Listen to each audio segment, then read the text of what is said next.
გამარჯობა. დღეს მინდა რომ რაღაცნაირად შეცვლილ გარემოს გამოვეხმაურო ჩემს ქვეყანაში. დიდად ახლა რაღაცა კი არ მომხდარა, კი არ შეცვლილა ეს ჩვენი მოვლენები. მაგალითად, ტყუილის სიმართლეთ კი არ გადაქცეულა. ეგეთი რაღაცა სოფლიოში არსად არ მომხდარა და არც ჩვენთან არ შეიძლება მოხდეს. მაგრამ დღეს მინდა რომ დეფინიცია გავაკეთო იმ რეალობის, რას ნიშნავს საქართველოში იყო პოლიტიკოსი და რას ნიშნავს იყო პროპაგანდონი, ეგრეთ წოდებული პოლიტიკალის. შემეშალა, ოდიშვიხდი. პოლიტიკოსი არა, პოლიტიკოსი ძალიან წმინდა სიტყვა არის, მაგრამ შეიძლება პატრიოტული მოტივების კონდეს. უმცირეს შემთხვევაში, მაგრამ მაინც შეიძლება ატარებდეს პოლიტიკოსი პატრიოტული მოტივებს, მაგრამ პოლიტიკანს შანსი არ აქვს. 1% მაინც კონდეს ღირსება. ან პოლიტიკანი არის ადამიანი, რომელიც მოვლენებს, პოლიტიკურ მოვლენებს იღებს და იკეთებს და იყენებს მისთვის სასარგებლოდ, მისთვის მისი ფინანსური კეთილდღეობისთვის. თქვენ ასეთებს ბევრს იცნობთ, მე რომ არ ჩამოგითვალოთ. მოკლედ დღეს როგორი ვარიანტია, იცი? იყო პოლიტიკოსი, ნიშნავს იმას, იღებდე 10,000 ლარ ხელფას პენსიასავით. ხო, არ მეშლება.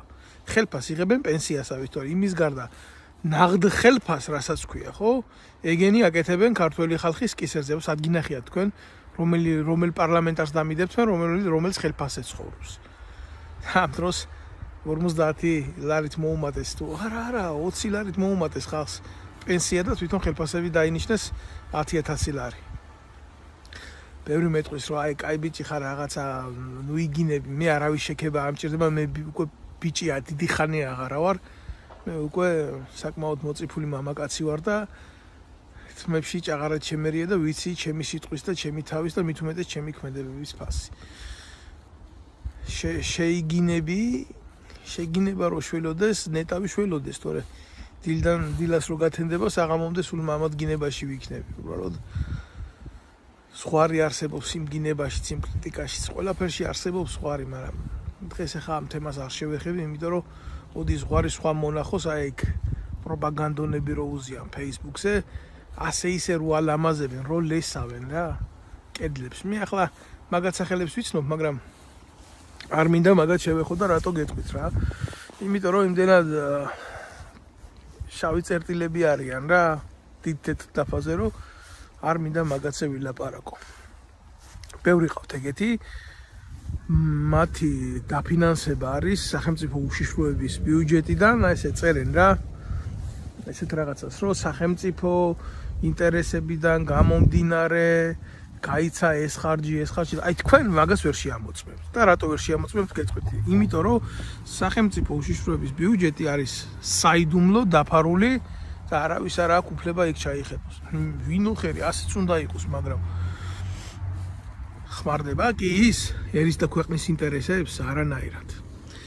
რაღაც მექანიზმი უნდა არსებობდეს მისი კონტროლის, მაგრამ მე რომ მაგას დავიწყე ლაპარაკი, აგერ აღმოჩნდი უცებ სხვა ქვეყანაში, იმიტომ აქ თუ არ აღმოჩნდებოდი, მაშინ ან ციხეში და ან მიწაში აღმოჩნდებოდი. შიშით არ მეშინოდა, არც მეშინია. მაგრძნობას დიდი ხანია არ განვიცდი, მაგრამ ხო უნდა კონდეს ადამიანს პერსპექტიული ხედვა რა გამოვა ამით, ან ციხეში, ან მიწაში. მიწაში არაფერი, იმიტომ რომ მიწიდან ჩემზე ძლიერები და ჩემზე ჭკვიანები ვერაფერს ვერ აკეთებენ. რჩება სახელი და ახლა მე პირდაპირ ვიტყვი რა. ქვეყანაში როცა ზვიად გამსახურდია დამარხეს, ვინ უნდა დავიმარხოთ კიდე ისეთი რომ ქვეყნის მომავალი შევცვალოთ, ვერავინ, ვერასდროს. და ციხეს რაც შეეხება, იჯდა მამაჩემი ციხეში. ჩასვეს ანტისაბჭოთა ლიტერატურის გავრცელების გამო, ეროვნული ლიტერატურის გავრცელების გამო და რეალურად გითხრათ, მისმა პატიმრობამ რა მოუტანა ან ქვეყანას და ან ოჯახს, არაფერი. ალბათ უფრო ჭკვიანი მოქმედებები იყო ამისთვის საჭირო და მამაჩემს იმდენად დიდი პატიოსნება ჰქონდა, რომ ვერ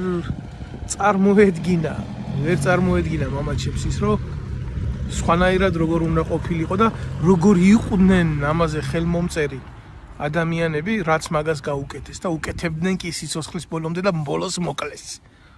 მე ღრმადა ვარ დარწმუნებული მამა ჩემი მოკლეს. და მე მაგ საქმეს აუცილებლად გავარკვევი, იმიტომ ქვეყნის საქმეს ვარკვევი და ჩემი მამის საქმესაც აუცილებლად გავარკვევი და აი მე ქიმს რომელმაც გამოუტანა განაჩენი ჯობია რომ ჩამოვალ ცოცხალი არ დამხვდეს. ეს ამუქარა არ არის. მე მის ადგილზე არ ვისურვებდი რომ ჩემნაირ ადამიანთან შეხვედრა აუდიენცია მომეწყო. ნუ რა იქნება მე ღმერთმა იცის, მაგრამ ყოველ შემთხვევაში რა. მე დარწმუნებული ვარ, როდესაც მე საქართველოში ჩამოვალ, ის ადამიანი მამა ჩემის გზაზე იქნება.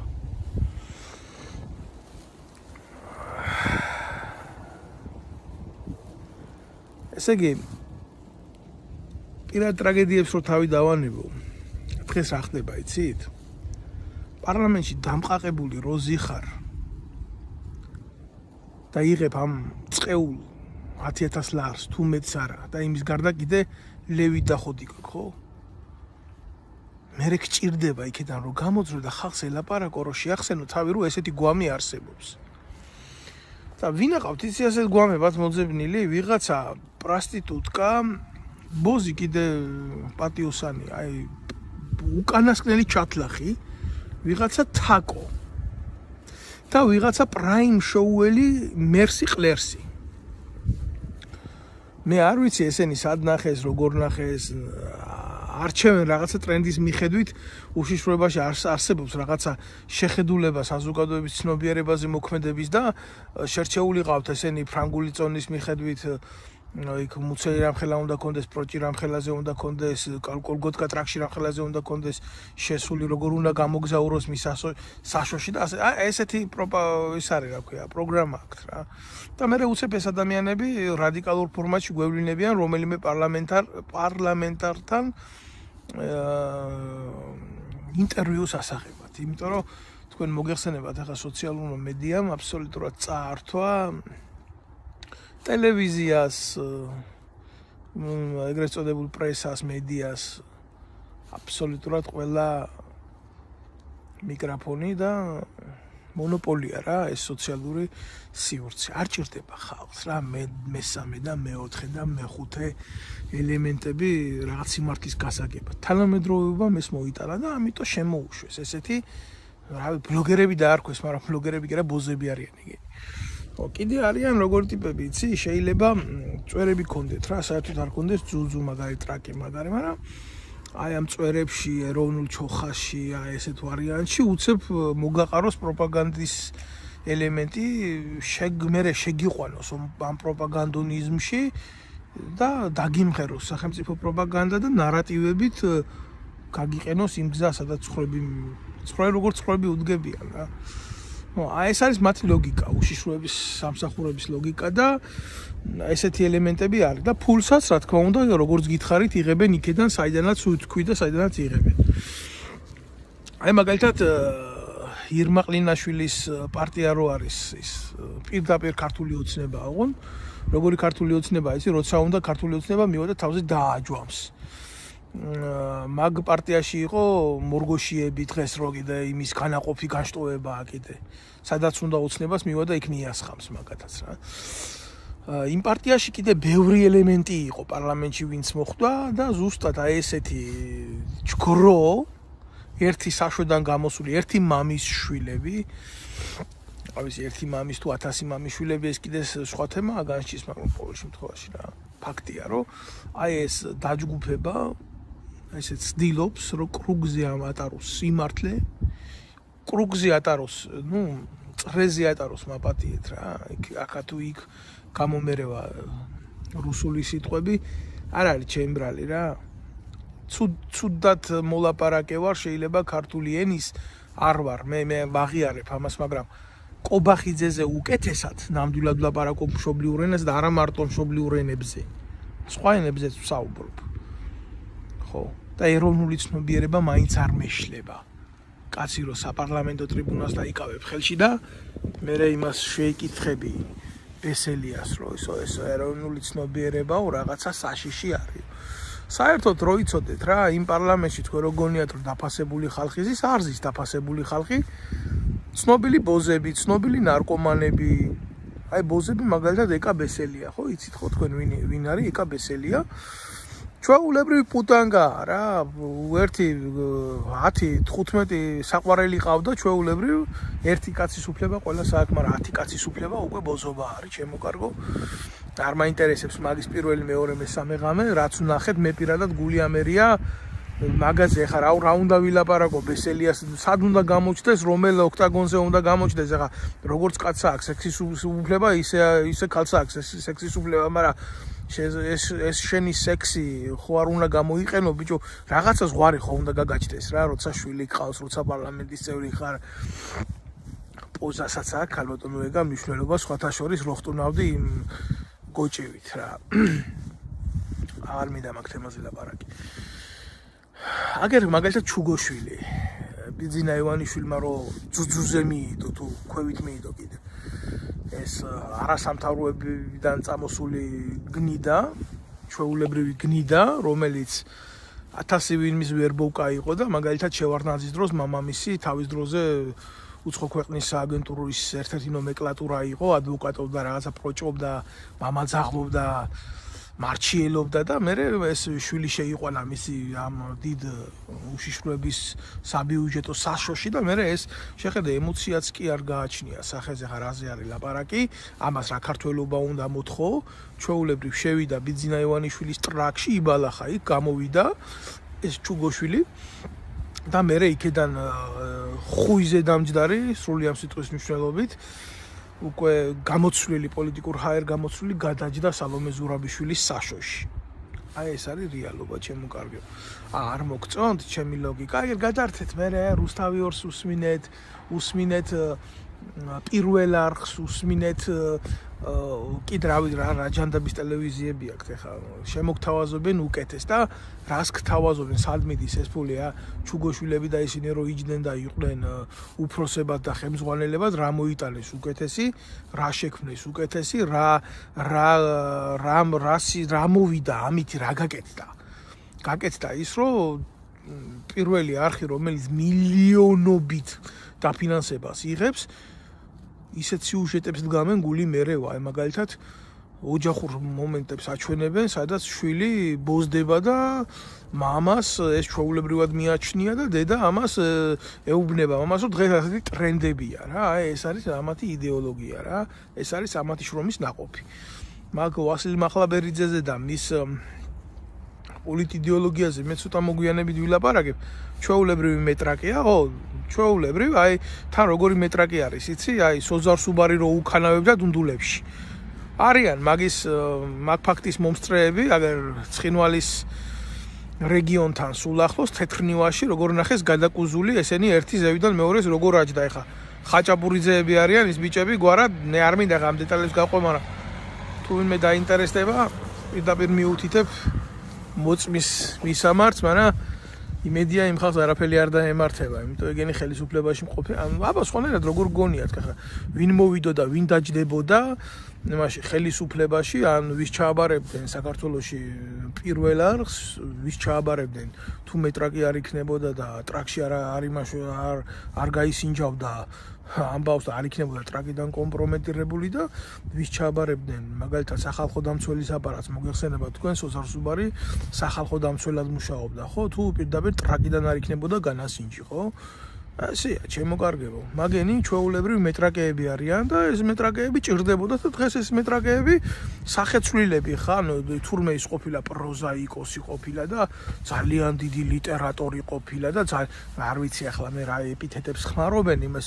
ვასილ მაღლაფერიძის პორტრეტის შესამკობად არ ვიცი ამ თავის ძვირადღირებულ კამერებს საით მიმართავს რა ფონით მიმართავს ცილინდს დაიხურავს თავზე თუ ბენდენას წაიკრავს თუ თავსაფრით შეიმოსება ეს მის რეალურ მდგომარეობას და მის პორტრეტს ნამდვილად არწვის ჩემო კარგებო და ეს სოზარ სუბარი ახლა ყველამ ვიცით რომ ხან სახალხო დამცველია ხან ეროვნული ლიდერია ხან ოპოზიციონერია ხან ხელისუფლების წარმომადგენელია აი ამათი მდგომარეობები რატომღაც არ ცვლის მათ ფინანსურ სიტუაციას, ანუ ფინანსურ სიტუაციას იმას გულისხმობ, რომ ისინი არასოდეს ჩვენსავით არ დადგებიან და მათ არ ექნებათ არასოდეს ესეთი ეკონომიური პრობლემები, როგორც ქართულ საზოგადოებას აქვს და როგორც არის ჩვენგან გვიცდია მაგალითად, როგორც არის ფინანსური დევნა, სამსახურიდან წამოსვლა, მარტო დარჩენა, უიმედობა, განცდა, ესეთი რაღაცები მამახამხას არ აწუხებს, ამათმა ერთხელ ტრაქში მიიღეს სასიყვარულო ნექტარი და ამითი ხელი მოაწერეს იმ მასონურ უბედურ ყლეობას, რაც მათ ხორციელ კეთილდღეობას თავიდან ბოლომდე უზრუნველყოფს. ამიტომ მინდა იცოდეთ, რომ ეს ადამიანები ჩვეულებრივ რა როლშიც არ უნდა ნახოთ, ყოველთვის იქნებიან კარგად, თუ ბრწყალებში მაგნაირი ადამიანები თავის მდგომარეობაში კარგად ვერასდროს ვერ იქნებიან, მაგრამ იმ პოზიციაში ყოველთვის იქნებიან, როცა თავზე შეიძლება ზევიდან გადმოგხედონ რა. იმიტომ რომ საქართველოში არ არსებობს საზოგადოება, რომელიც ფეხზე დადგება ერთმანეთის გულისთვის. ესეთი ხალხი რო არსებობდეს, რო იყოს, ხო? დადგებოდნენ კი არა და დედამისის უკანალში შეძრებოდნენ, არა? ფაქტია და სამწუხაროდ ვერაფერს ვერ ვიზამთ. ეხლა რას მინდა რომ კიდე შევეხო განსაკუთრებით, მინდა ხელისუფლებას თავით ავანებოთ რა, იმიტომ რომ ამათი სტატიკური მდგომარეობა არის, რომ დღეს ყველანაირად შეინარჩუნონ თავისი თავი, სადაც არიან და ახლა მიდის თამაში ამ ელემენტებით, რასაც ქვია მაგალითად აი იაგო ხვიჩიები, გირჩი ჯაფარიძეები და ესეთი ტიპები რა, რომლებიც ქმნიან ვითომ ამ ოპოზიციურ ატმოსფეროს, მაგრამ რეალობაში ესენი არაფერს არ ქმნიან, ესენი უნარჩუნებენ ქართულ ოცნებას მდორე სიტუაციას, მდორე განწყობებს, რა თქმა უნდა, ეს აუცილებელია მათთვის და ამ მდორე ვითარებაში ქართული ოცნება ამ ქაოსში ნახულობს მის სარგებელს, ინარჩუნებს ხელისუფლებას, ინარჩუნებს ნომენკლატურას, ინარჩუნებს ძალაუფლებას და ამზადებს, რა თქმა უნდა, გარემოს მომავალი არჩევნებისთვის, რომ კვლავაც აი რა ის შემოგთავაზოთ, რა ქვია, პოზა იმისთვის, რომ ეს მისთვის მომგებიანი ვითარება გაგრძელდეს, არჩევს ვითომ ახალ სახეებს, სინამდვილეში არაფერი არ შეიცვლება, მაგრამ ხო იცვლება ის რეალობა, რომ აი შეხედავთ და მაგალითად სუბარის მაგივრად ვიღაცა ყლუბარი მოვიდა, კობახიძის მაგივრად ვიღაცა ყლობახიძე მოვიდა, ყალაძის მაგივრად შეიძლება ისევ ყალაძე იყოს, ივანიშვილის მაგივრად ისევ ივანიშვილი იქნება, ვიღაცა დარჩიას მაგივრად იქნება ვიღაცა ყლარჩია იქნება. და მოკლედ ესეთი სიტუაციაა რა, კუტუს მაგივრად იქნება ყლე და აპატიეთ, მაგრამ ამ ცვალებადობას რა, ამ შესაკრებთა გადაადგილებით ჯამი რო არ იცვლება, სხვანაირად ვერ დაარქმევ ნამდვილად. ეხლა ვიღაცა შეიძლება უფრო დიდი ფანტაზიის პატრონია და ვიღაცამ შეიძლება უკეთესად გამონახოს ეპითეტები ამათ მიმართულებით, მაგრამ მე მაგის არც ნერვები მაქვს და ნამდვილი გითხრა არც განწყობა არ მაქვს, რომ ამათ ურჩიო პოზები და ეპითეტები. ამიტომ ვლაპარაკობ მე ეს სტატიკურ ვითარებაში, რასაც ვლაპარაკობ. მე არის კიდე ერთი ძალიან მძიმე ვითარება ქართულ ოცნებაში, ძირითადად ახლა ყველაზე რთული რაც არის რა. ეს არის არა მარტო ტრაკიდან დამოკიდებული ტიპები რა, ესენი არიან ნარკოდამოკიდებული საზოგადოება რა. ჩვეულებრივი ნარკომანები ვიყავთ, იმიტომ რომ სხვანაირად არ შეიძლება და კომპრომიტირებული ტიპები უნდა ყოფილიყო, რაც შეიძლება მეტი და მეტი. საჭირო იყო რა ეგეთი მასა და ესეთ მასაში ნარკომანებმა რა თქმა უნდა იჭარბა. მე შემიძლია ესეთი რამოდენიმე ათეული ადამიანი ჩამოვთვალო ქართული ოცნების პოლიტიკურ საბჭოში, პოლიტიკურ კურსს ვინც მართავს ძირითად სახეები ვინც არიან, მაგრამ მე გეტყვით ერთ ადამიანს დაგისახელებთ აგერ განსაკუთრებით, როგორც არის მაგალითად ეს არაქართველი, რა თქმა უნდა, არაქართველი უნდა იყოს, იმიტომ რომ ქართველის ბედი რო ქართველის ხელში მოხვდეს, ეს არის პირველ რიგში პრობლემა.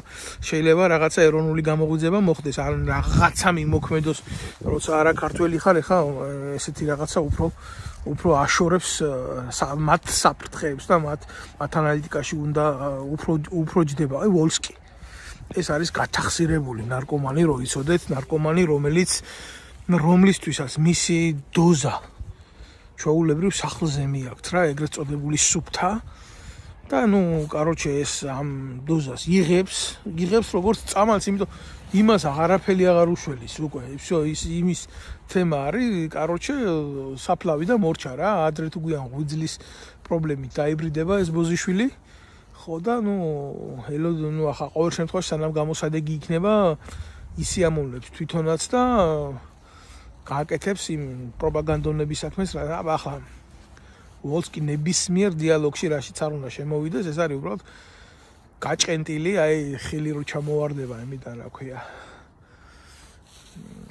კენწეროდან და იმას რო არც იმისთვის ვარგა და არც იმისთვის ვარგა რა, ვადაგასული ელემენტია, არც კიჭურში ჩასაგდებად ვარგა, რო წვენი გამოუო რა.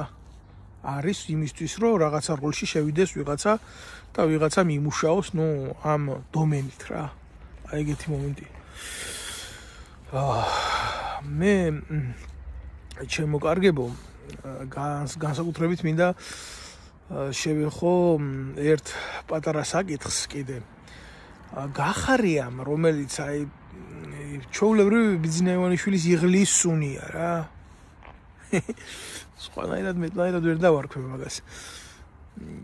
გახარიამ დაიწყო საკუთარი თავის გადამალვა და წინ უშვებს ვიღაცა ერთი გამოყალიბებული ტიპი ყავს იქ და მეორე ვიღაცა ბოზანდარა და ჩვეულებრივ უხსნიან ახლა ეთერებს ხალხისთვის გახარია მაგარი მიუღებელი ტიპია და მესმის რატომაც ხო? ყველას გვესმის რატომაც.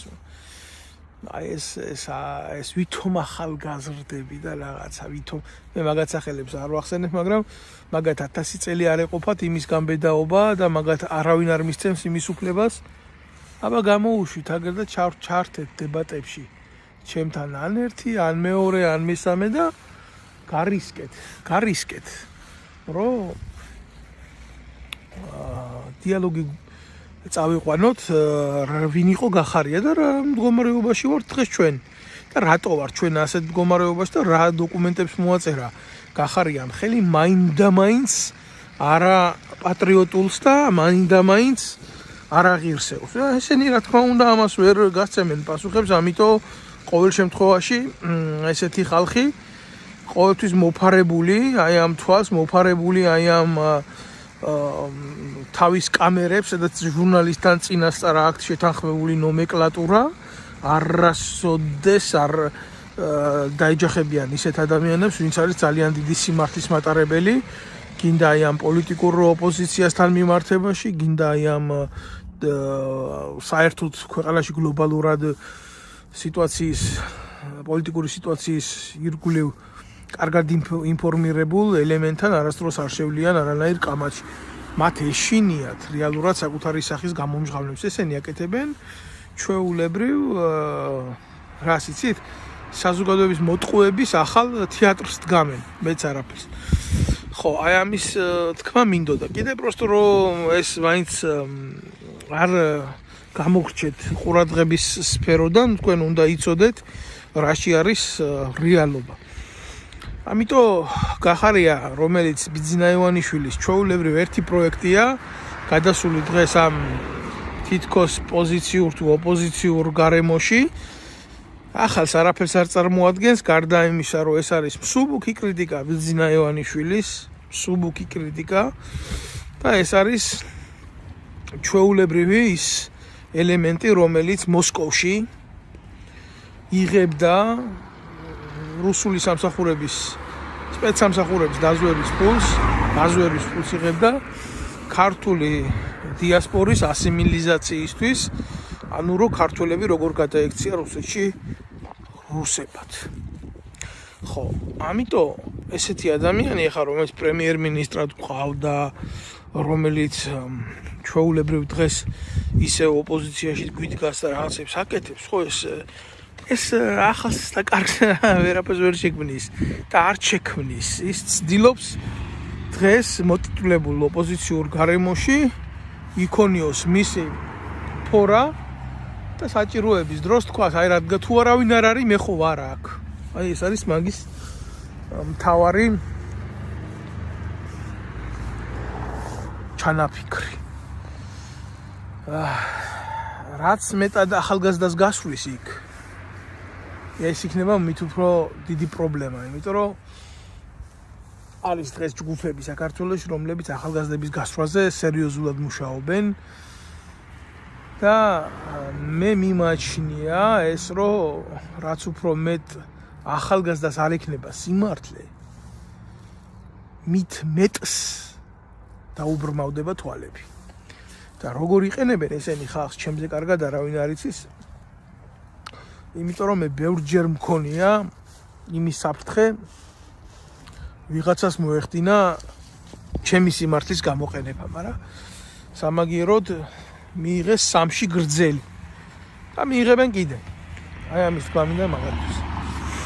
ეხლა რაც კიდე აი ძირითადად რაც მაწუხებს და პროსტო ამას გვერდს ვერაული ვერასდროს ის არის რომ აი ეს მოტყუებული ხალხი ამ ეგრეთ წოდებული პროპაგანდონიზმის ელემენტებით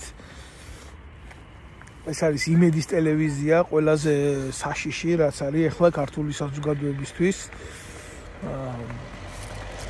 აი ამას აქვს ძალიან სერიოზული თანხები მიღებული ძალიან სერიოზული თანხები და ეს არის ნარკოტიკიდან მიღებული ფული ძირითადად რომელსაც იღებს თქვენ გონიათ რომ ასე არ იქნებოდა აბა როგორ იქნებოდა სხვანაირი ბატონი გომელაური სერიოზული ნარკოტიკი შემოდის საქართველოში აზერბაიჯანიდან ეს ნარკოტიკი გაედინება ჩვენ ტერიტორიაზე ტრანზიტად რაც დასარჩენია აქ რჩება ჩვენ ტერიტორიაზე დანარჩენი რაც გასატანია ჩვეულებრივ მიდის ეს ყველაფერი სპეცსამსახურეობის მეთვალყურეობის ქვეშ და რა თქმა უნდა ეს ყველაფერი აი ამ სიბინძურეში მონაწილეობენ ეს სახელმწიფო პირები და როცა ჭირდებათ იმ შავი ფულის მოძრაობა იქნება ეს ტელევიზიებში მათ პროპაგანდონ ტელევიზიებში იქნება ეს აუცილებლად საარჩევნოდ დაფინანსება ხალხის რომელიც შავი ფულიდან არის მოსული მე გამოაძრობენ ამ ნარკოტიკის ფულს ეს არ არის ალკოჰოლის ფული ან რაღაც ეს არის ყველაზე ძვირად ღირებული ბიზნესის აი ამ ნარკოტიკიდან ამოსული ფული ძირითადად ეს წამალი კიდევ ერთხელ ვიტყვი მოდის ნარკოტიკით უშვებენ კაცო არის ისეთი პარტიები რომელიც დრონით გადმოდის ჩვენ ტერიტორიაზე არის ისეთი პარტიები რომელიც გადმოდის მაგალითად იმითი საწვავის შემოტანის მოტივით ეგ იცის ყველა მიცის სმენები ყავთ გაფრთხილებული ვინ და როგორ ანაირად რა დროს რა უნდა გააკეთოს ამიტომ ეს მაღალი დაშვების ინფორმაცია ყოველთვის თავსებადობაში იტევს ესეთ რაღაცას და მიყვება ეს მთავრობები შეიძლება შეიცვალოს მაგრამ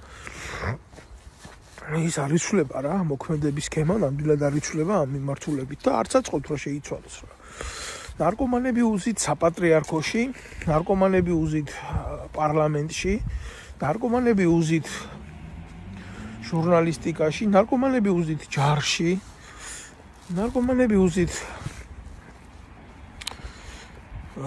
სასამართლოში ნარკომანები უზით საადვოკატო ბიუროებში ყველგან უზით ძირითადად პოლიციაში რა თქმა უნდა პირდაპირ ცალსახად ესეთი ხალხი ზის და ამ კუთხით ხდება დაჭერა შემდეგ რა მოხდება იცი აი პრობლემები როცა არის რა გინდა რომ ამ თემაზე ეს თემა გასკდეს რომ ნარკომანი ხარ რომ ხა მეტრაკეობა უკვე იმდენად აღარაა კომპრომატი იმიტომ რომ მთელი ქვეყანა რამის მეტრაკეების გახდა ნარკომანობა ჯერჯერობით არის პრობლემა იმიტომ რომ კანონი პირდაპირ ადგენს ნარკომანების მიმართ სამართლებრივ დევნას იქნება ეს სამსახურეობრივი თანამდებობებიდან ჩამოცილება თუ ასე შემდეგ და ასე შემდეგ. ამიტომ ძირითადად მეტრაკეობის გარდა და უფრო სერიოზული მოტივით წამალზე ან იარაღზე ხდება ადამიანების კომპრომეტირება, იარაღს ძირითადად უდებენ. მაგრამ წამალს ახლა ისეთი მომენტია, რომ მთელი რიგი სქემა აქვს, როგორ ადამიანის დისკრედიტაციის, როგორ შესთავაზონ ჯერ წამალი და მერე როგორ გააუბედურონ, ან როგორ ჩაუდონ და ან თუ კაროჩე მათთვის საინტერესო პირია, რომელიც წამლის გაკეთების გამო კადრულობს ისეთ დავალებების შესრულებას, რასაც უშიშროება მაგალითად აპელირებს, მით უმეტეს ხო აშენებულები არიან. ვიცი, ესეთი ხალხი, ესეთი ქალები არიან, ქალები კიდე ცალკე არიან, რომლებიც წამლის გულისთვის რას არ კადრულობენ, ან მთელი გაჩათალახებული ყავთ რა ერი რა. მე მაგალითად ხო, არ მინდა პესიმიზმში წავიდე, მაგრამ ძალიან სერიოზულად მიჭირს და მტკივა ამ მოვლენების სხვანაირად მიტანან ჩემ ხალხამდე, მაგრამ ხანდახან მიპყრობს სერიოზული შიში, რომ საბოლოოდ არ ჩავიზიროთ.